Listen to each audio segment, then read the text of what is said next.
Bismillahirrahmanirrahim. Assalamualaikum warahmatullahi wabarakatuh.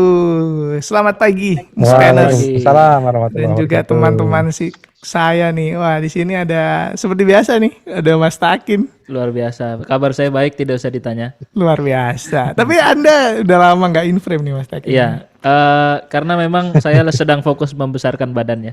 Oh gitu. Iya. Program. Kalau di mana-mana pandemi orang viral jadi kurus, saya jadi gemuk. Ya, betul sih. Bukan gemuk, lebih ke Iya. sumo lah ya. Mau jadi atlet sumo kayaknya saya nih. 105 loh. 105 ya. Buat penonton yang bisa mencanangkan ada program istilah. diet buat saya mah boleh. Apa Mas Yuri istilahnya, Mas Yuri? Istilahnya ada bulky. Bulky Wah, ya. saya bukan Keren. bulky lagi nih. Blur. Sama Dan kan kita. bener. Dan juga masih bersama Mas Yuri Arif Waspodo nih. Apa kabar Mas Yuri? Lagi di mana nih Mas Yuri? Alhamdulillah baik. Ini lagi di perjalanan nih. Boleh ya sambil iseng-iseng juga gitu. Tapi ntar merapat kok. Ya, ntar lagi merapat dikit gitu ya. Hati-hati di jalan. Untuk Muspanners. Oh tenang ya. Kita selalu menerapkan keselamatan dalam berkendara. Jadi ntar lagi kita akan merapat nih di sini. Dan juga selamat juga buat Muspanners, mungkin ada yang kangen dengan suara saya.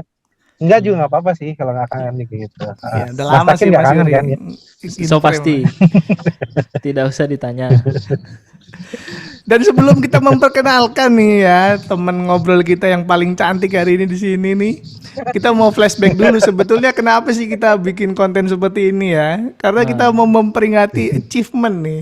Achievement itu apa bahasa Indonesia ya? Achievement. Apa ya? Penghargaan. Capaian. Capaian Mas Yuri ya. Capaian pertama kali dalam sejarah Museum Penerangan upload video mendapatkan lebih dari 1.000 viewers. Iya. Gokil. 8.000 loh total. Sekarang 8.700-an lah ya. 8.700-an. Dan itu apa ya? Kita pada saat itu membuat bikin-bikin aja. Tapi istilahnya memang pada saat itu memang kita pingin mendalami sekaligus memperingati lah ya.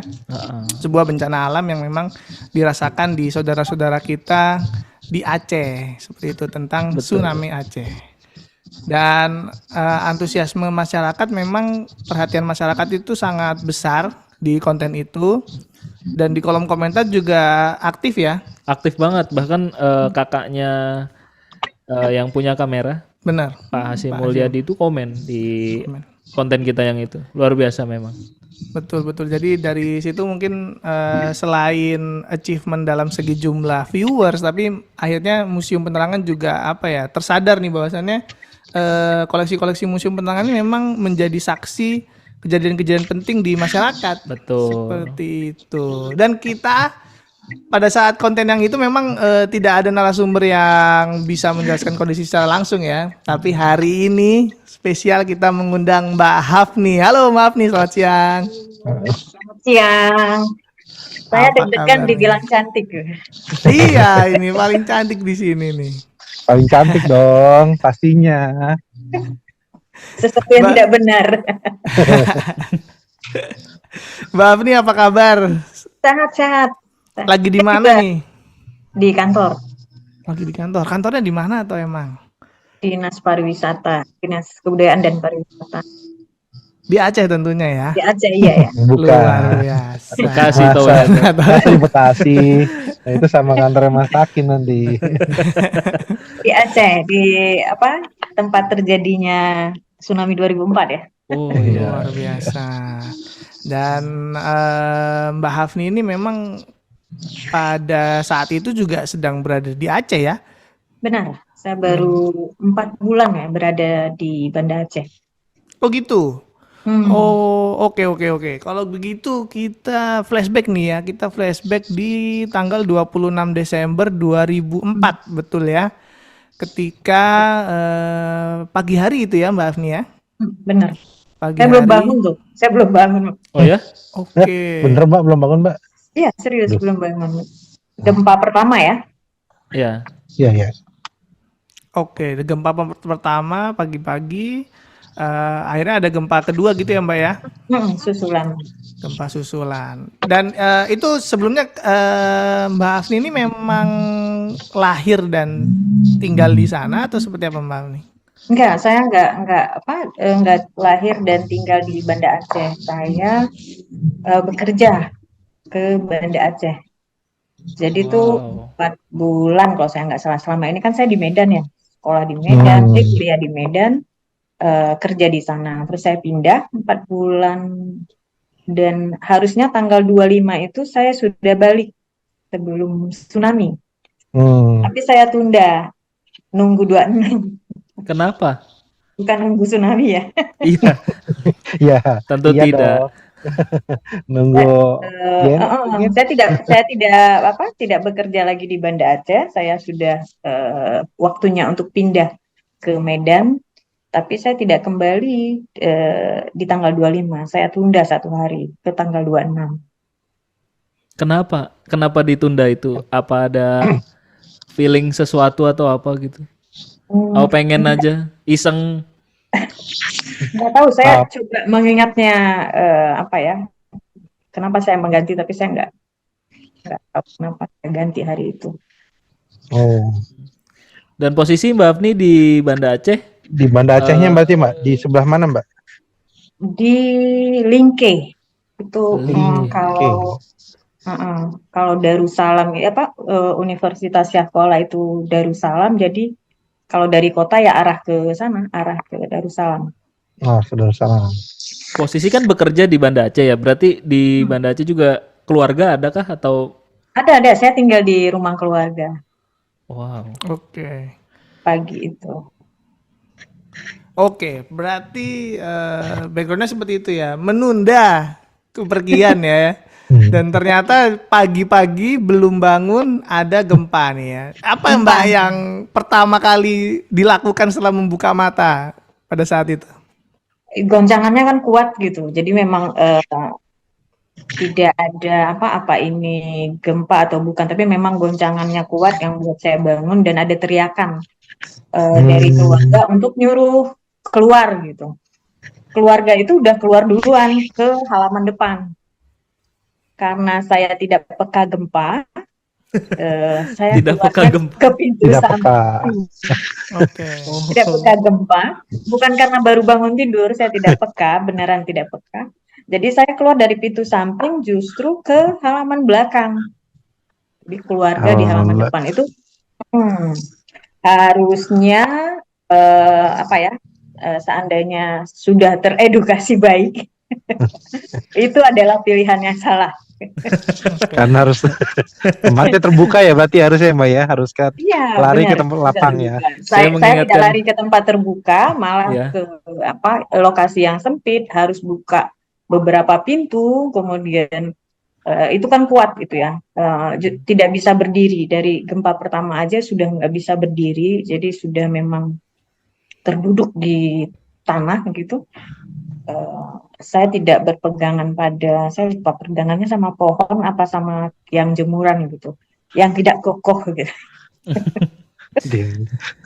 Itu pertama kali ini gempa pertama. Tapi enggak, maksudnya Mbak Afni selama hidupnya itu pertama kali kena gempa besar, gitu.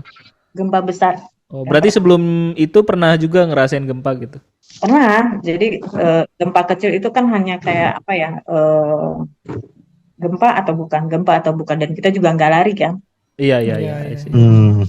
Saya sih akhir-akhir ini baru-baru ini ya 2 kali ngerasain gempa, tapi gempa kecil berarti ya. Kalau tadi ceritanya kan sampai nggak bisa berdiri tuh. Enggak pernah begitu sih. Nggak bisa. Jadi setelah itu berhenti, saya sudah menuju ke halaman depan ya.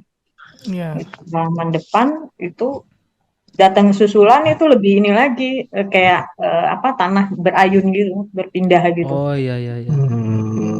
Itu udah langsung kebayang kayak tanah akan terbuka gitu. Jadi kita sudah saling dan sudah pokoknya kayak semua orang di lokasi perumahan itu di luar gitu.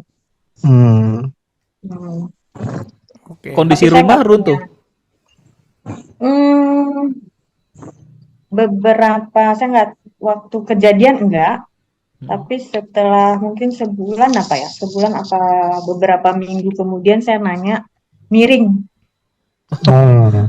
Pon- Aduh. Pondasinya rumahnya berarti ya. mabok ya, Oh, rumahnya rumah miring. aja mabok ya. Jadi kondisi rumahnya itu masih utuh rumah gitu, tapi sisi dalamnya, jadi ada dinding yang memang satu dinding itu hilang nanti, jadi Oh, siapa iya. eh, misalnya kamar gitu, jadi ada satu dindingnya yang memang udah jebol habis gitu, tapi sisa dinding lain ada. Dan saya itu nanya sama saudara atau abang saya yang ke rumah untuk membersihkan, saya nanya apa yang tersisa dari rumah. Terus satu yang saya ingat, saya tuh suka koleksi Tintin ya, Hmm. Oke. Tahu saya buku tahu saya. dan Saya tahu banget itu. film. Apa CD-nya itu saya punya lengkap. Jadi katanya ketika mereka masuk itu gelap, ke dalam rumah itu banyak sinar katanya. Itu sinar piringan apa CD Nah, yang CD lengket ya. di dinding. Oh, Oh, Oh. CD itu ya. Hmm. itu Nah, masuk-masuk pas ada sinar itu agak-agak ini sinar apa ini gitu. Terus sinar apa gitu ya? Ya kan banyak juga lengket ke dinding gitu, jadi sinar. Yang kedua, eh, yang kedua itu lebih lebih apa ya? Karena lebih banyak teriakan, sudah ada anak-anak yang nangis, terus kita juga udah apa ya? Kiamat gitu. Ini Hmm. kiamat gitu. Kan bergoyang kan rumah, pohon, hmm. yang listrik gitu. Ini kiamat. Saya sendiri nggak pernah kebayang itu akan datang air gitu. Hmm. Nah, oke, ditahan dulu nih Mbak Afni ya. Soalnya aku pengen apa ya, nyambungin kalau memang kan entah kenapa akhir-akhir ini juga lagi sering ada gempa nih, walaupun gempa yang kecil gitu ya. Iya. Tapi maksudnya Kayak kemarin ya. benar, Ya. Mbak, benar. Ada beberapa gempa gitu. Nah, eh yang pertama saya mau nanya, dari gempa pertama ke gempa kedua itu berapa lama selang waktunya dan kepikiran gak sih kalau bakal ada gempa susulan kayak gitu? Iya, kepikiran bakal ada gempa susulan. Bisa sama, bisa pokoknya, eh, bandingannya biasanya kan kalau gempa susulan lebih ini ya, lebih kecil dari yang sebelumnya. Tapi karena situasi panik dan memang sama-sama kuat, gempanya itu sama-sama kuat. Sama-sama ya, yang saya bisa kasih gambarannya, saya nggak bisa berdiri. Saya nggak bisa berdiri, saya harus Iya. duduk. Dan tanah itu bergerak, panik, apakah akan bergerak membuka tanah gitu, itu udah di dalam pikiran gitu. Tapi untuk bangun itu nggak bisa, merangkak. Hmm. Dengan Karena kondisi sepanik itu Mbak, kalau sekarang nih kita kan kondisi sadar banget ya, misalkan saya nih, saya tuh kalau misalkan gempa mungkin saya pikir kayak bisa nyelamatin aset A, aset ini, aset ini, aset ini. Nah, dengan kondisi sepanik itu sebenarnya apa sih Mbak yang paling bener dilakuin sama kita tuh? Nyelamatin diri. sendiri. Oke. Ya bener sih. Ya. Kalau Jangan di Bafni nyelamatin benda. sendiri tadi kan ada pikiran ada koleksi apa segala macam tuh kebayang nggak? Aduh koleksi gue gitu atau aduh koleksi aku gitu. Kebayang nggak tuh semacam atau udah yang penting selamatin diri dulu gitu segala macam Mbak. Eh, Orang museum ya ininya apa, aturannya harus nyelamatin koleksi. Iya, itu Iya sih dia nih. ada Itu SOP-nya tuh tuh. ada tuh SOP-nya SOP. begitu ya harusnya ya. Kalau saya balik lagi karena pernah ngalamin bencana besar. Kalau kita yang mau nyelamatin benda kita nggak selamat, gimana nyelamatin benda? Oh iya, Ya logis. benar-benar logis. Oke Mbak, Gagu. setelah gempa kedua nih Mbak, tadi kita udah ngomongin gempa. Nah, nggak kepikiran kan adanya air gitu naik ke daratan gitu ya, nggak kepikiran. Jadi pada saat itu Mbak Hafni apa sudah merasa kayak sempat ngerasa apa tenang nggak, aman gitu tapi kaget lagi atau gimana Mbak? Takut masih ya, cuman ketika gempa yang susulan itu bukan berhenti kali ya, reda, goyangannya itu masih, itu kakak saya bilang, ini khawatir kalau biasanya gempa besar itu kebakaran atau kita harus lari katanya. Dia sebut tsunami kalau saya nggak salah. Cuman saya kan belum ke sana tsunami itu apaan ya. Serius Oke. gitu. Bahkan tsunami, Jadi kata-kata tsunami aja masih asing waktu itu berarti ya. kecuali air bah ya. Air bah. Oh, air bah. Saya ingatnya gitu, dia nyebutin, kakak saya itu nyebutin kata tsunami atau kebakaran, pokoknya efek setelah gempa besar. Jadi dia ngajak saya terus minta pakein sepatu ke ponakan saya, ada 2 yang kecil, satu SD kelas 6, satu umur 3 tahun, pakein mereka sepatu. Jadi semua harus pakai sepatu katanya itu. Kalau kita harus lari, kita bisa lari terus. Dan saat itu karena belum sarapan, jadi sarapan. Jadi anak-anak kecil itu kita kasih makan, termasuk anak tetangga, kita pakaiin sepatu yang di situ. Gitu. Itu hanya hitungan menit ya, nggak sampai 5 menit gitu. Oke. Teriakan orang semakin banyak, air naik, air naik, air naik, dan itu udah. Hanya saya ingatnya gitu, hanya sempat ngikat sepatu ada anak tetangga yang paling kecil, dan itu udah air orang sudah tumpah untuk saling saling rame-rame menyesakin jalan air datang. Dan gitu gitu lihat ke belakang memang kayak raksasa gitu. Oh ya. Nggak ada. Kira-kira berapa meter tuh Mbak? Itunya Mbak Afni. Airnya tuh Mbak. Di atas 20, 30. Oh, ngelewatin atap rumah. Atap rumah lewat Mbak. Oh, giant gitu. Kayak Gitu. ya. Nah, itu posisinya Mbak Afni apa yang dilakukan?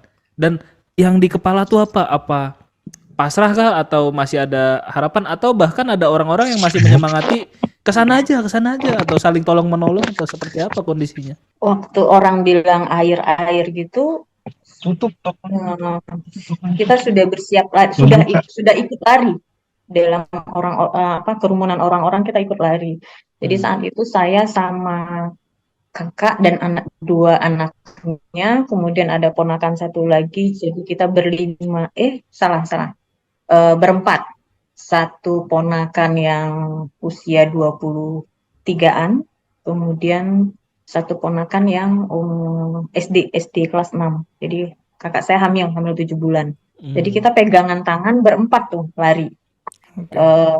Nyampe ke jalan, jadi saat lari saya lihat ke belakang itu air yang di atas atap hitam, itu memang mau nerkam gitu, memang jalan atau terbang mau nerkam gitu. Jadi dalam pikiran saya sama persis kayak ya hanya ingat Allah, ini kiamat gitu.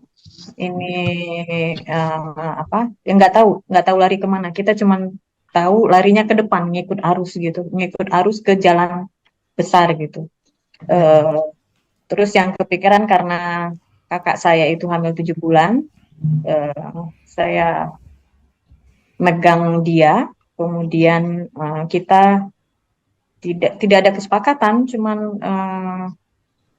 lebih membiarkan ponakan yang lebih kuat dari kami larinya untuk menggendong yang kelas 6 SD itu untuk lari ke lebih kencang di depan kita, yang kita anggap arahnya tidak banyak kerumunan gitu, lebih ke arah kota Banda gitu. Jadi sedangkan kita hanya bisa nyebrang, air itu makin dekat, kita hanya bisa nyebrang jalan. Saya sempat saya sempat lihat layar HP, saat lari itu saya sempat pegang untuk menekan nomor kayak kayak pamit atau minta tolong sama ibu gitu. Saya sempat tekan nomor HP dan saya cuma berharap dijawab. Itu bukan untuk ngecek bahwa HP saya aktif atau enggak, saya hanya ingin dengar suaranya aja. Itu karena kita larinya itu ngelewatin mobil, ngelewatin kendaraan, ngelewatin orang. Jadi saya nggak lihat itu nyala atau enggak. Yang saya tahu saya pencet nomor ibu saya itu lebih dari 3 kali, tapi nggak diangkat gitu. Jadi karena kita apa ya nganggapnya itu udah hari terakhir gitu, menit-menit Iya, terakhir. iya, iya. Iya. Itu nggak ada ini lagi, cuman apa ya pohon di depan saya juga terlalu kecil. Itu sempat mikir loh, ini Manjat nggak ya. selamat pohonnya kekecilan. Ya Allah. Di depan saya itu ada pos Brimob kalau saya nggak salah. Manjatnya ke situ. Dan lucunya ketika hari ini saya ngelewatin, bukan hari ini, tahun yang lalu, ternyata pos itu juga nggak tinggi-tinggi amat. Oh iya. Oh, oke. Jadi akhirnya Mbak Hafni ini memutuskan untuk naik di itu tadi, pos Brimob. Pos itu. Karena hanya itu bangunan di depan, hanya itu ada bangunan di depan saya. Karena kita larinya ke arah depan kan gitu. Iya. Setelah Berapa nyebrang jalan, jauh tuh Mbak lari kira-kira dari rumah ke sampai akhirnya di Brimob tadi? kalau jalan kaki nggak nyampe 10 menit, 5 10 menit menit. kali. Itu 5 menit itu air sudah memang apa eh gitu saya nyampe manjat ke pos pos Brimob meluk tiang itu air udah nyentuh badan itu Oh. udah narik gitu. Oke. Udah tenggelam lah ya berarti, tapi Mbak Hafni pegangan tiang tuh. Jadi waktu air itu datang itu penuh apa ya penuh barang-barang gitu yang saya ingat itu seng ada kayu ada apa itu udah kena ke badan gitu bruk gitu. Tapi saya nggak lepas dengan tembok itu nggak lepas. eh itu terjangan air pertama. Jadi ada terjangan air kedua yang lebih kuat lagi. Saya kehilangan pegangan sama kakak saya. Kita berdua pegang tiang itu. Hmm. Terjangan kedua saya lepas dia, kehilangan dia gitu. Itu udah keseret gitu dan airnya udah jauh lebih tinggi, hitam, panas, terus apa ya? Saya saat itu berpikir bangunan yang saya peluk itu juga roboh karena terguncang gitu kan Iya. sama terjangan airnya. Dan kayak Mas tadi bilang, saya cuma sempat ngucap, udah saya juga ketarik sama air, keseret. Akhirnya keseret juga. Keseret, yang kedua saya ikut keseret. Setelah lepas, saya juga ikut keseret gitu. Berapa lama tuh Mbak Afni terseret, terus Mbak Afni terasa terombang-ambing di dalam 2 menit kali ya? 2 menit. 2 menit. 2 menit Terus saya sadar ini apa, memang benar-benar di dalam air kayak orang yang tenggelam gitu. Nggak tahu megang apa di dalam air gelap gitu. Nyari-nyari sesuatu untuk saya pegang nggak nemu gitu. Oh, Pingsan. setelah terseret itu berarti Mbak Afni di dalam air, posisinya di bawah dari air itu, bukan kepalanya masih bisa nafas. Oh enggak lagi. Saat saya datang itu juga ini ketika air datang kan dia setelah datang gitu narik terus datang lagi gitu kayak memang hempasan gitu. Oh iya iya iya. 2 menit Udah nggak nemu lagi, nggak nemu daratan lagi. Iya. Wah. ya 2 menit itu waktu yang lama tuh Mbak, ya, untuk Iya bener. manusia bisa Apa emang Mbak Hafni menahan maksudnya emang nafas. iya, kalau saya kan jujur nggak bisa berenang ya. Kalau di situasi Bisa, itu. saya juga Mbak Hafni juga nggak bisa ya? blub gitu. Oh iya, iya. Berarti memang apa ya? Mungkin memang bawah sadar untuk survive aja ya berarti ya. Coba mencari sesuatu di dalam itu untuk saya pegang nggak nemu gitu, nggak nemu karena gelap kan, nggak nemu terus nggak ada benda apapun gitu. Selama 2 menit akhirnya berhenti di mana Mbak Hafni itu? Pingsan, Oh itu pingsan. nggak sadar lagi. Saya cuman kalau waktu apa sih di pikiran saya kayak minta maaf sama Yang Maha Kuasa gitu. Iya. Jika memang saya harus diambil ya ambillah gitu. Udah pingsan tuh. Oke. Sampai sadar ketika di di bawah reruntuhan. Oke. Di bawah reruntuhan. Mm-mm. Jadi Tapi ada tidur di daratan gitu kan, maksudnya di bidang enggak, saya padat enggak? di dalam apa? Sampai sekarang saya juga eh, tidak tahu pasti apakah saya tersadar di waktu siang atau saya tersadar di waktu sore. Eh, yang pasti saya cuma dengar suara azan ya.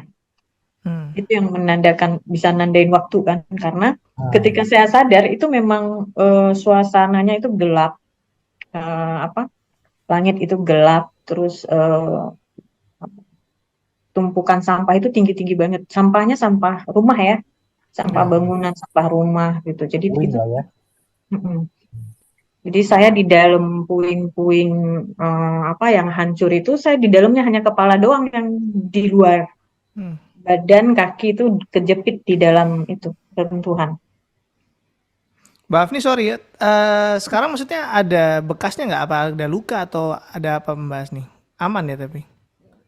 Aman, aman. Saya kayak ketindih gitu. Tidak ada yang tertusuk kan. Banyak korban yang kena apa Benar. ya?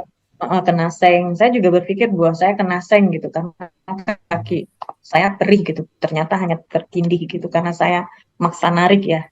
Tapi nggak ada bekas luka. Paling di bagian belakang kayak tergores, kayak luka goresan gitu. Mungkin karena Ya. pinggiran-pinggiran kayu. Orang yang nolongin saya juga apa ya? Dia nggak maksa waktu narik gitu. Padahal dia sendiri tuh. Jadi dia dia buat apa ya? Dia buat kayu-kayu yang dia pancang gitu. Jadi saya bisa keluar lebih mudah. Nah, itu posisi ditemukan sama orang lain waktu diselamatkan gimana tuh ceritanya? Hmm, itu kan nggak bisa gerak ya. Tangan kaki saya nggak bisa gerak gitu. Hmm. Jadi hmm, masih Teriak apa? berpikir teriak, berpikir ini kiamat gitu. Masih pikirannya gitu. Tapi saya bisa lihat, saya bisa nafas. Cuman di sini udah kayak penuh air gitu di kerongkongan, jadi suara Oh. saya nggak bisa ketar gitu. Jadi kita kehisap kan, pas lumpur ya, kehisap Ah. semua gitu. Jadi yang saya sempat lihat ada perempuan tapi jauh dari saya. Jadi saya teriak tapi dia nggak dengar. Jadi saya juga nggak bisa teriak eh, lebih kencang gitu. Jadi kaki saya coba gerakin kaki, saya coba gerakin kaki yang di dalam gitu, nggak bisa. Cuma tangan bisa. Jadi saya bisa melepaskan satu tangan yang dari dalam saya keluarin keluar itu saya bisa. Terus saya bisa meraih kayu untuk saya pukul. Saya pukul, saya Oh. bisa menarik perhatian si perempuan tadi. Jadi dia lihat, tapi dia nunduk gitu, dia nunduk. Saya nggak yakin apakah dia yang memanggil orang lain untuk menolong saya atau karena orang lain dengar ketukan kayu gitu. Saya ngetuk gitu. Ya pasti nangis ya, nangis, menjerit, minta tolong. Eh, lumayan lama sih, lumayan lama sampai saya berhenti. Terus kayak ada orang yang datang dari atas gitu. Dan saya merasa sakit kan, ketindih gitu, ketindih Iya. ada orang jalan gitu. Terus dia apa kita ketemu muka dan muka gitu, jadi dia kayak nungging gitu, ketemu muka dan muka gitu. Hmm. Nggak nggak nggak segede Yuri. Oke. Ah, makasih loh. Jadi bilang besar. Padahal saya slim kan, ya Mas Hakim ya. Slim kecil gitu. Eh, Slim kecil, terus dia berusaha ngeluarin saya satu-satu, kayak apa dia berusaha ini yang mana yang kejepit mana yang apa. Terus ketika dia berhasil ngeluarin saya, dia narik gitu. Apa tidak ada luka yang berdarah atau patah, mungkin kelamaan tertindih jadi saya nggak bisa gerakin tangan kaki itu, nggak bisa kayak orang patah, kayak harus dipapah gitu. Malah sampai berbulan saya nggak berbulan ya, saya susah duduk tuh, nggak bisa duduk, harus terapi. Jadi dia gendong saya, dia bopong saya, gendong, dan dia jalan di antara sampah-sampah itu. Dan saya lihat dia lompat dari atap-atap, berarti tumpukan sampah itu ya setinggi atap-atap rumah. Jadi dia melompat dari kayak apa teras rumah orang ke teras rumah orang gitu, dari atap ke atap untuk ke tempat yang lebih aman gitu, sambil bopong saya. Terus luar biasa sih ini, apa ya, eh, usaha orang tersebut lumayan jauh, apa ya, gendong saya berat 45 kali ya saat itu ya. Iya. Heeh. Terus ada satu rumah lantai 2, dia bawa masuk saya ke situ, dan sampai hari ini saya nggak ingat wajahnya.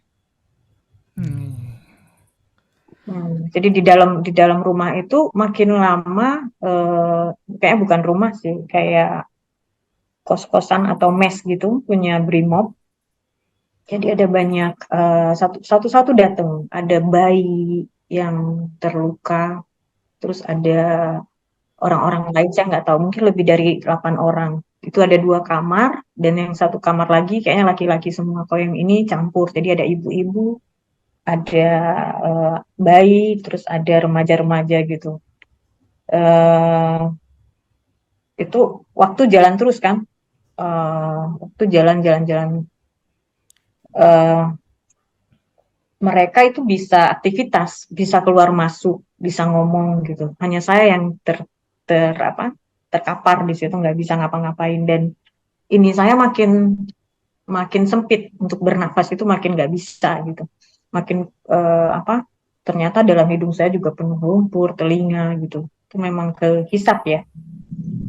Jadi orang-orang di situ justru bantuin saya yang di dalam ruangan itu. Jadi bantuin kasih minum untuk apa, bisa nafas. Terus saat mereka nemukan apa, saya ingat ibu bayi itu bayi banget kayaknya, masih dililit kain gitu. Jadi si ibu bayinya itu punya apel, 1 apel atau setengah apel.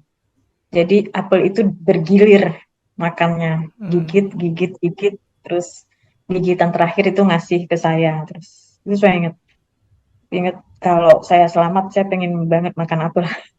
Iya. Jadi jadi di minum juga gitu. Minuman apa dapat satu kan itu, apa, banyak di antara sampah-sampah itu mungkin mereka nemu air mineral ya. Jadi itu juga digilir. Jadi dapat satu minum. Cuman ketika apa, bermalam di situ. Jadi kita semua bermalam di situ. Jadi ada satu, saya nggak tahu dia usia berapa ya, tapi perempuan. Jadi karena melihat saya nggak bisa napas, dia gunting baju saya. Baju saya digunting, celana saya digunting, terus diganti dengan pakaian yang di situ. Jadi kayak pakaiannya aparat gitu, trainingnya aparat apa gitu, dipakein ke saya. Terus cuma gitu menjelang subuh, satu-satu pergi. Jadi satu-satu pergi. Mungkin mereka cari keluarga, terus kayak buat janji gitu. Kami akan kembali nolongin kamu gitu. Tinggal di mana? Mereka nanya ke saya tinggal di mana, karena saya satu-satunya nggak bisa jalan. Yang lain itu jalan gitu. Jadi satu-satu hilang. Terus udah ada matahari, itu fix tinggal saya sendiri di dalam ruangan itu. Tidak ada yang kembali. Itu makin ini kan? Iya ya, pressure-nya makin apa? Sepi ya, sepi, terus nggak bisa nafas. Ini saya tidak ada lagi orang yang ngasih saya air gitu, dan saya sudah pasti nggak bisa nafas, nggak bisa balik badan, saya nggak bisa dibalik, saya nggak bisa gerak, saya nggak bisa bahkan merangkak ke arah pintu, saya nggak bisa. Saya ngeraba-ngeraba itu nemu bir bintang. Ngeraba-ngeraba marketing. Nemu bir bintang, sadar sih itu bir gitu. Cuman butuh bisa bernafas. Jadi buka, minum, itu saya bertahan minumnya. Untuk bisa bernafas minum seteguk, bisa bernafas minum seteguk. Dan saya sudah ini, pokoknya minuman ini harus bisa misalnya sampai saya malam gitu, atau sampai saya bisa bergerak gitu. ternyata nggak bisa gitu. Saya mulai dengar suara orang manggil, kayak manggil nama itu, tapi itu jauh suaranya gitu. Akhirnya saya minum lebih banyak untuk bisa berteriak. Oh. Teriak, kedengaran. Ternyata itu bapak-bapak, mungkin aparat juga, ada 4 orang. Itu jadi naik, terus percakapan di antara mereka, kita selamatin yang ini masih hidup, yang di kamar sebelah sudah meninggal semua katanya. Kita selamatkan yang masih hidup dulu, nanti baru yang sana. Ternyata yang saya bilang tadi di kamar sebelah itu banyak orang yang yang evakuasi, di situ sudah meninggal semua. Yang di ruangan saya sudah hilang semua, tinggal saya. Jadi mereka lepasin pintu, daun pintu itu dilepas, terus saya ditandu ke dibawa ke jalan. Ya, di trotoar itu banyak mayat atau orang-orang yang masih selamat dijejer. Jadi ketika keluarga datang itu mungkin ya bisa ini. Jadi saya tetap gak mau lepasin bir bintang di tangan. Terus sama sajadah. Pokoknya salah satu tangan itu megang sajadah sama bir bintang. Luar biasa.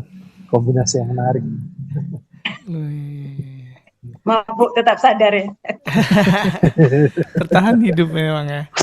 Itu berarti 1 hari setelah kejadian ya, tanggal 27 ya berarti ya Mbak ya? Enggak, masih di hari itu. Masih di hari itu? Iya, 27, Tanggal 27 ya? 27. Enggak, 27. 27. Akhirnya disatukan gitu ya, disatukan dengan area evakuasi lah ya, seperti itu ya, bersama dengan korban-korban yang lain yang masih selamat. Pertama Kondisi kali, Aceh mati ya, listrik mati. oke. Pokoknya semua nggak bisa. Gelap, Aceh gelap. Jadi komunikasi juga nggak ini. Setahu saya ada sih, kita punya di museum, kita sempat kajian dan kemudian melakukan pengadaan untuk radio radio Satelit apa? radio itu yang ada komunitas radio. Oh, Dia iya. kita sempat itu, jadi ternyata dia memberitakan pertama ke Jakarta bahwa Aceh sedang terjadi bencana. Jadi dia make gensetnya di desa dia, terus dia perbaiki tiang untuk antena radio, dan dia berhasil komunikasi. Jadi terus kapan-kapan perlu pameran tuh sama Mospen. Siap, nanti kita Iya. cari Ya. tahu ya lebih dalam tentang Boleh. radio tadi. Wah, itu perannya hebat Iya, banget. Betul. Mospen punya kamera kan, Mospen punya kamera, Benar. Dan juga punya radio radio. tadi. Anggota keluarga pertama yang ditemui oleh Mbak Afni siapa Mbak setelah kejadian itu berarti? Hari ketiga saya ketemu sama kakak. Kita beda karena tadi dia selamat yang hamil 7 bulan karena dia terseret ke tempat yang lain. Dia bisa jalan sih, saya nggak salah, dia justru entah diantar oleh orang yang nyelamatin atau dia justru bisa jalan ke tempat yang lebih aman setelah kejadian. Hari ketiga ketemu, hari ketiga pagi ya, hari ketiga pagi. Saya ketemu dia di tempat mertuanya dia, di tenda gitu. Terus hari keempat kita dievakuasi ke Medan. Jadi, bandara juga lumpuh ya saat itu ya. Jadi dapat tiket Hercules. Terus di situ saya sempat ketemu dengan ponakan yang lain, tapi yang beda rumah ya. Waktu kejadian kita juga beda rumah. Terus mukanya dia kayaknya kejerembab di parit gitu, jadi mukanya luka-luka. Ketemunya di bandara, dan bandara itu kayak pasar, kayak apa ya? Ya kayak yang kemarin kejadian itu, gempa, korban-korban yang penuh di bandara. Jadi saya evakuasi tuh Medan saat itu. Langsung ke rumah sakit ya. Oke, mohon maaf Mbak Afni, dari anggota keluarga yang tinggal di sana pada saat itu, apakah selamat semua Mbak Afni? Enggak, yang selamat hanya kakak saya yang lari bareng sama saya, terus suaminya. Yang ponakan-ponakan itu ketiga-tiganya tidak selamat dan tidak kita temukan sampai hari ini. Sampai hari ini ya. Mm. Luar biasa perjuangannya ya. Ini benar-benar pelaku sejarah Sejarah ini. ya, pelaku sejarah nih. Korban yang selamat dari tragedi terbesar di abad 21 kalau nggak salah ya, itu penobatan buat tsunami Aceh. Sampai sekarang berarti sering main tuh ya ke apa tadi pos Brimob dan gedung Brimobnya itu masih ada sampai sekarang Mbak Afni. Masih ya, masih. Kalau nggak di ini sering lewat, bukan sering lewat. Kan saya bercerita sama anak ya, jadi anak saya yang tahu itu. Tapi anak saya ngetawain saya, itu Kenapa dia nggak bilang? tinggi-tinggi, itu Ya, nggak ya, tinggi ya, amat ya. mah. Berarti Tapi apa ya? Selamat dan tidaknya itu apa Mbak bukan. Afni kira-kira? Apakah hanya 100% takdir atau seperti apa Mbak Afni? Ya, karena yang di atas. Jadi saya juga pernah mendapat cerita bahwa orang memang udah selamat gitu, terus udah berada di tempat yang tinggi, ketika datang terjangan itu dia juga terseret kan. Saat dia terseret, dia juga bisa menimpa bangunan yang lain atau benda-benda tajam yang lain, itu juga bisa tidak selamat. Tapi saya sangat rendah ya. Memang pos jaga, bukan pos ini, bukan pos yang tinggi. Pos jaga yang memang di pinggir pagar itu, yang memang bisa kita langkahi untuk naik gitu. Iya. Mas Takin ini sampai terbendung nih ya. Iya. Waktu perawatan itu saya sempat sama dokternya itu kan dibersihkan karena memang paru-parunya itu kotor, terus saya susah nafas, bahkan berbulan-bulan saya mengeluarkan cairan ludah yang bau gitu kayak air parit gitu, jadi hitam-hitam gitu. Jadi saya ngabisin banyak tisu tuh. Jadi waktu ngebersihin itu yang keluar dari cairan kayak darah, nanah, keluar batu. Jadi batunya bukan kerikil gitu-gitu. Ting ting, pantes ini nggak bisa nafas. Batunya segini gitu. Gilu banget Itu dengernya. sampai yang kedua yang ketiga masih kayak gitu, masih batu yang keluar, masih kayak lumpur yang pekat gitu. Saya Cerita banyak yang luar loh, biasa. Mas, saya korban, tapi setiap mendengar itu kan waktu di museum itu juga banyak ngelakuin kajian sampai 3 tahun kan, Iya. kajian ke survival itu banyak cerita dan hampir semua beda ceritanya.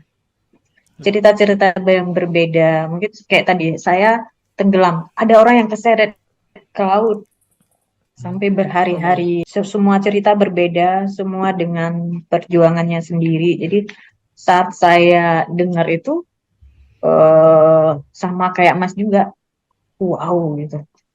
Padahal saya korbannya juga ya, tapi cerita yang mereka bagi itu saya nggak, ini kayak film ya. Ada yang nggak ekstrim banget gitu, yang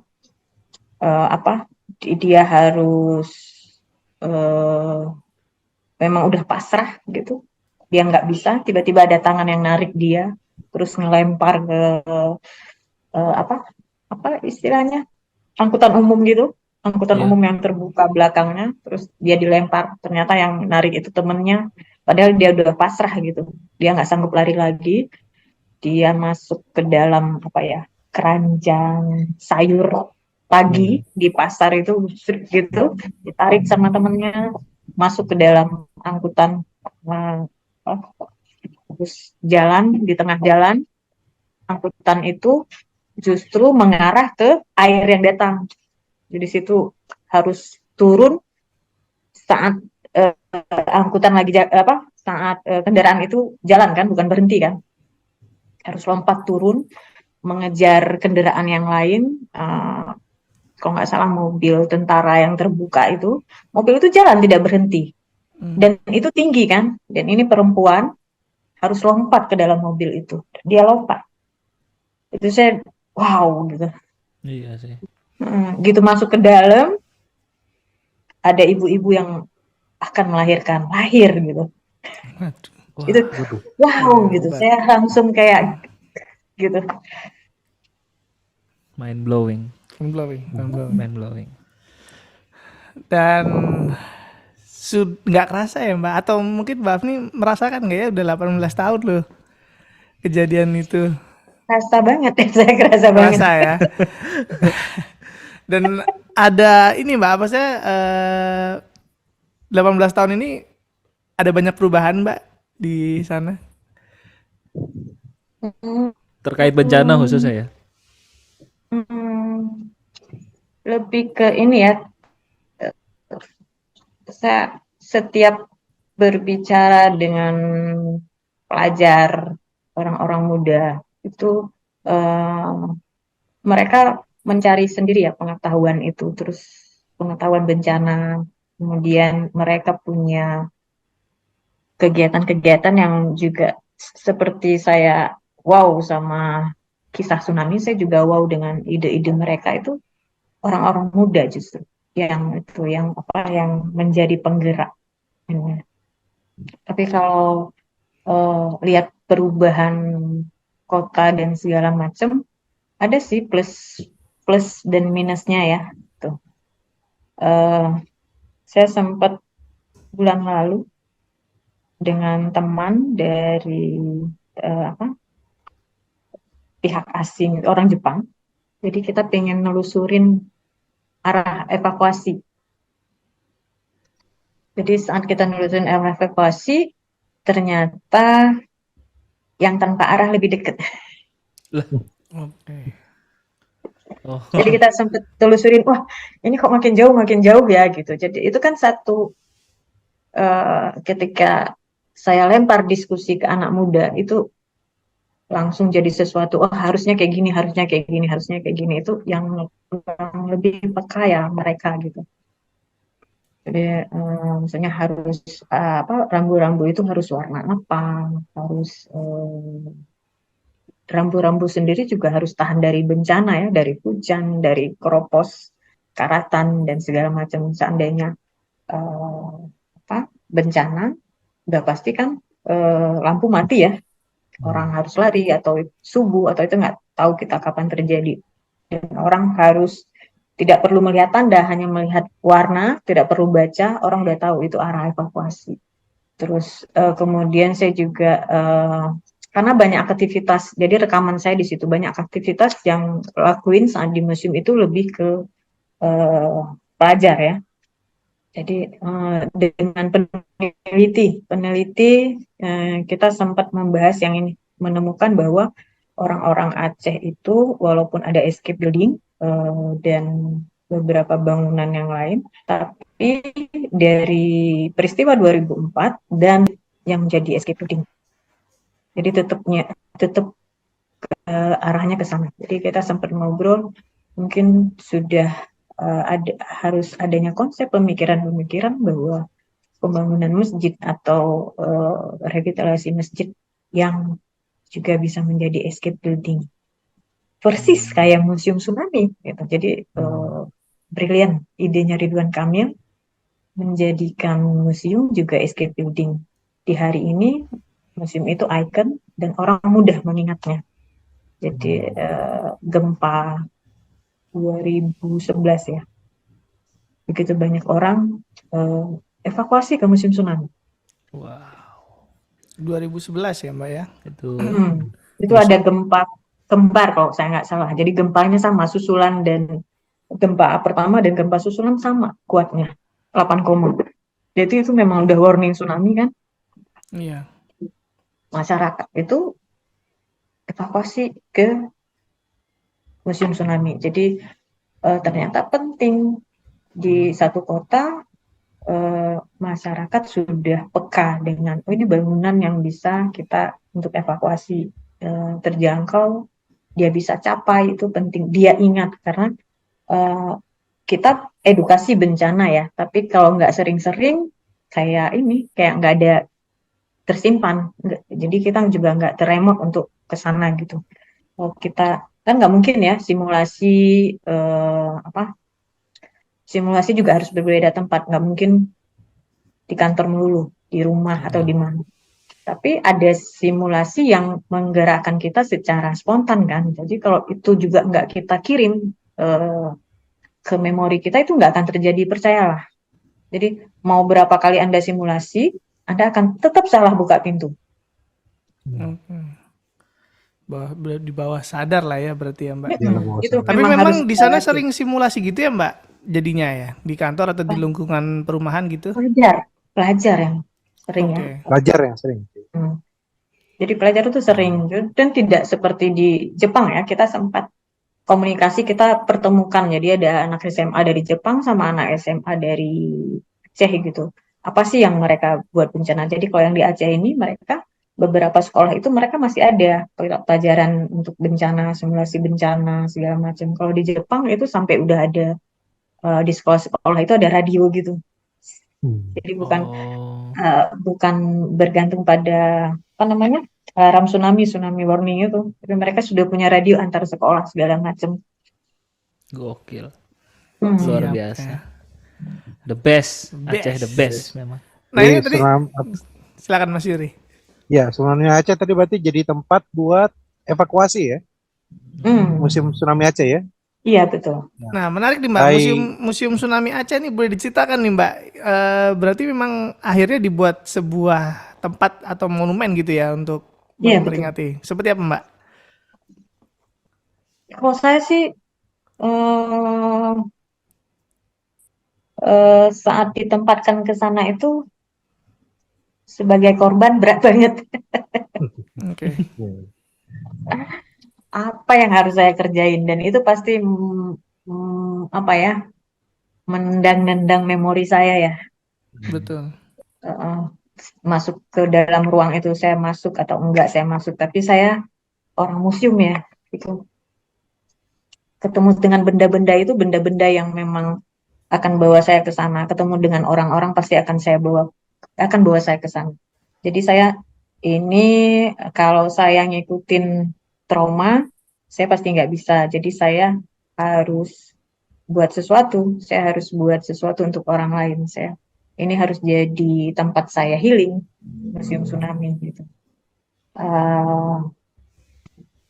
Terus apa ya?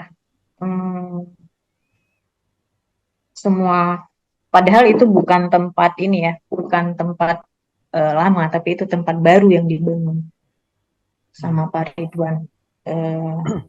Persis di depan pemakaman Belanda, Kerkhof. Tuh. Jadi banyak orang bilang museum itu serem, apalagi museum tsunami kan, lebih serem. By Ridwan Kamil ya. Cece Pak Ridwan Kamil nonton ya videonya ini. Marketing. Tapi saya nggak pernah nemu yang dibilangin orang-orang, karena tsunami itu jauh lebih serem. Benar. Iyalah, Mbak. Tentunya dengan pengalaman Mbak Afni juga ya, itu ngeri juga sih sebenarnya ya.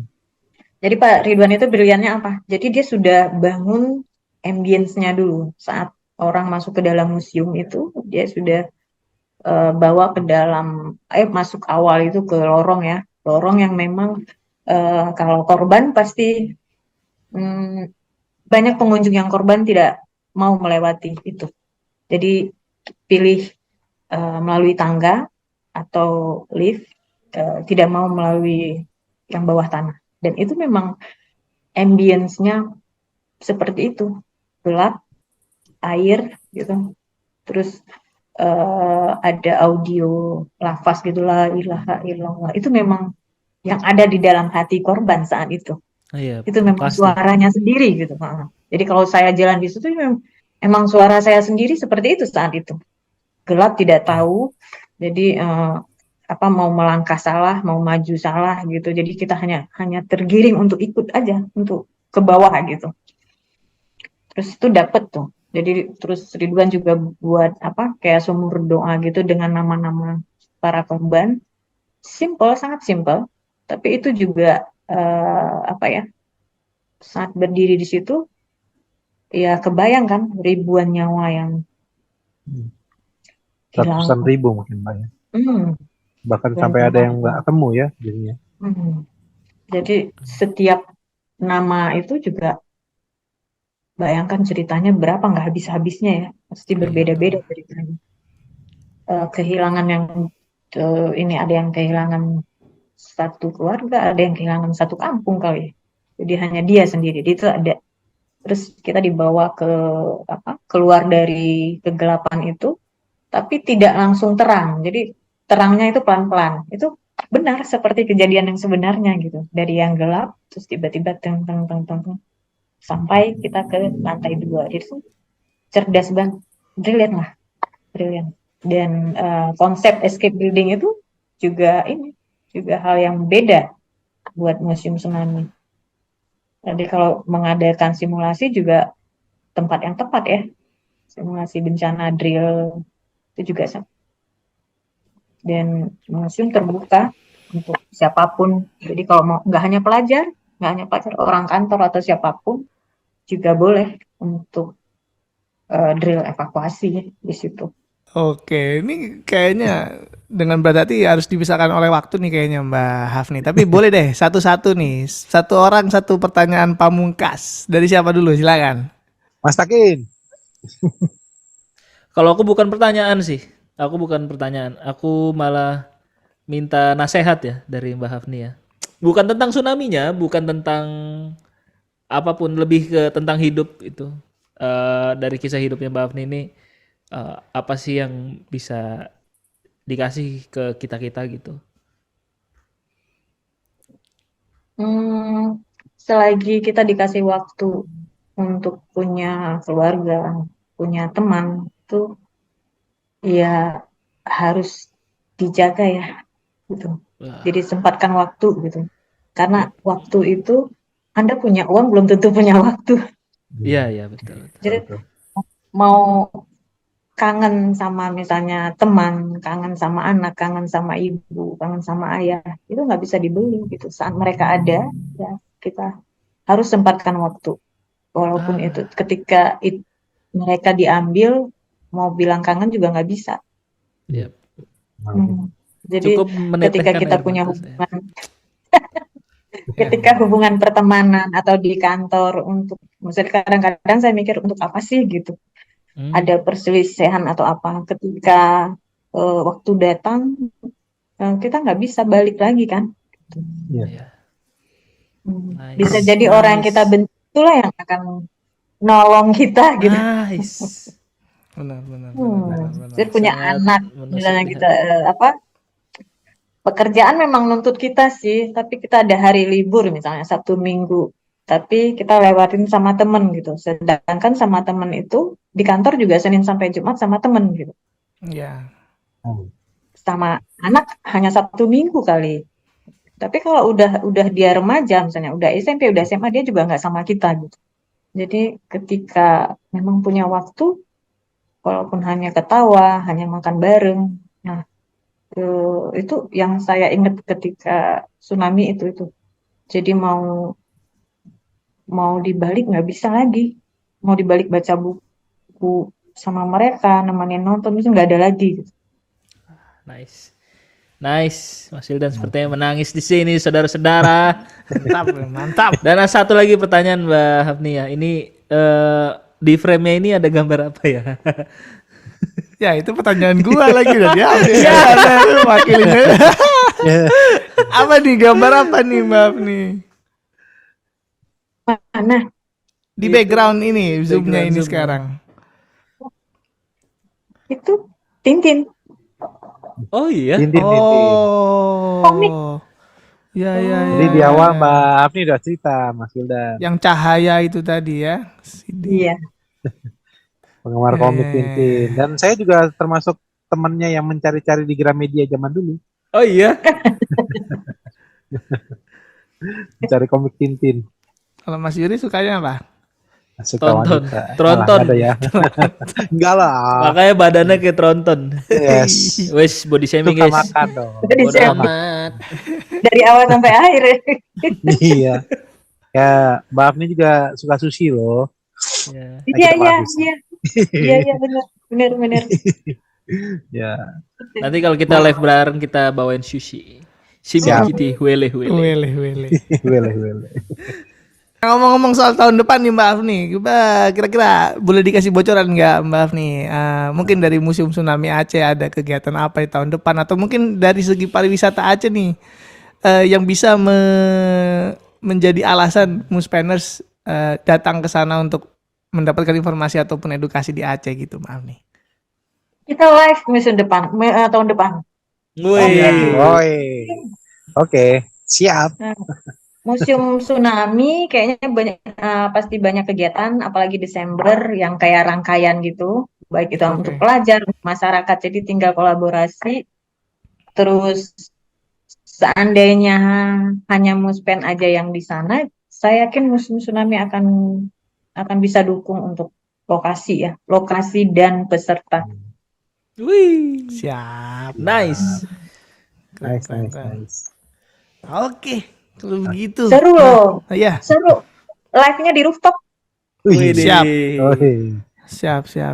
Simpannya ya. Mbak Afni di Museum Tsunami Aceh itu dari tahun berapa sampai tahun berapa bertugas di Saya sana? dari 2018 sampai 21 2021 dan sekarang Akhir baru 21. pindah di dinas. Dinas Pariwisata ya. Hmm. Wah, cukup lama juga ya. Sebelumnya mana Mbak? Sebelumnya di Museum Provinsi. Provinsi. Oh. Waktu kejadian tsunami Aceh itu juga Belum, udah kerja saya jadi belum ASN kerja. belum? Oh, Belum. Nah, ceritanya balik lagi dong. Gini. Jangan Dari dong. part 2. Kalau rame part 2, guys. Kalau Dia mau mabuk. part 2-nya nih, Komen ya. komen. Kalau rame 1000 viewers ya part 2 nih. 1000 Kita doakan ya part video 2. ini makin banyak yang nonton mengalahkan video yang kemarin lah ya. Yang cuma bercanda. Karena ini sungguh-sungguh pelajaran hidup yang bisa Ya. diterima. Karena menghargai hidup itu ternyata luar biasa.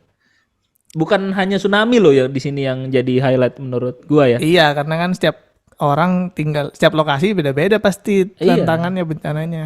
Itu dah luar biasa. Oke, dan Muspenners juga tentu bisa ikut obrolan kita dengan menuliskan komentar. Nanti kita tindak lanjutin kalau misalkan masih penasaran sama cerita-cerita dari Mbak Hafni ataupun ada informasi yang perlu diketahui di sana. Nah, nanti kita akan bantu jawab. Tentunya nanti kita koordinasi juga sama Mbak Hafni nih untuk menjawabnya seperti itu. Seperti itu, Mbak Hafni, kami mengucapkan terima kasih banyak. Sehat selalu di sana, sukses selalu. Dan jika ada butuh bantuan apa-apa, hubungi kita juga ya. Kita siap membantu nih tentunya. Ya. Terima kasih. Siap, Makasih Mas Takin. Terima kasih Mas Wildan. Makasih Mas Yuri Makasih. dan juga anaknya. Dan Mas lagi. Nah, ini anak saya. Coba Iya. Terima kasih. dari nongol mulu. Emang susah Tim kalau lagi sushi ngomong. itu, tim sushi. Ya, Sushi. dikit sushi, mau nggak sushi? Ntar dia di Aceh tapi yang Mbak Afni ya. Di sana loh yang enak.